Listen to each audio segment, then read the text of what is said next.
É só tomar 2 colheres desse xarope e pode dizer adeus à garganta inflamada, tosse seca, gripes e resfriados. Em uma panela ou chaleira, adicione uma cenoura picada em rodelas. Logo em seguida, cubra as rodelas de cenoura com água e leve ao fogo para cozinhar por mais ou menos 5 minutos.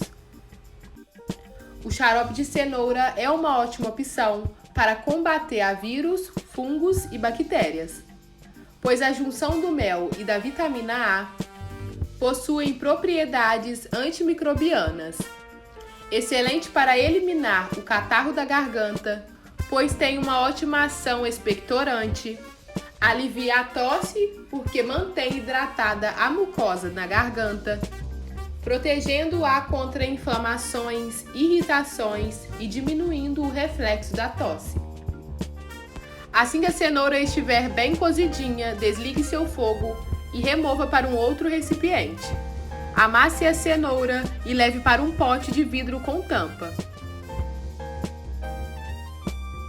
No mesmo pote, esprema o suco de um limão.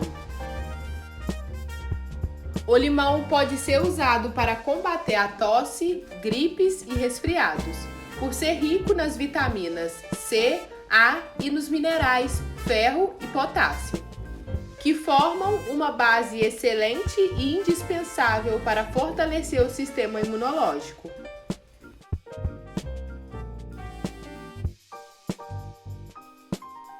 Finalize acrescentando uma colher de sopa generosa de mel. Consuma até 2 colheres de sopa pela manhã, de preferência antes do café.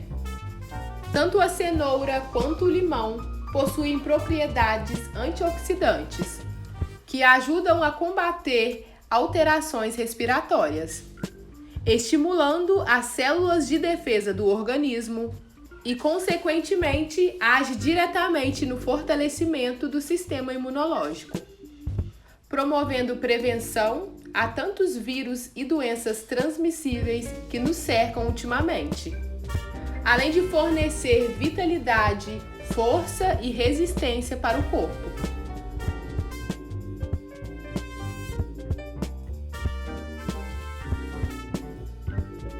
Essa foi mais uma dica da saúde e beleza de pobre. Eu espero que vocês tenham gostado. Um beijo, tchau, tchau e até a próxima dica.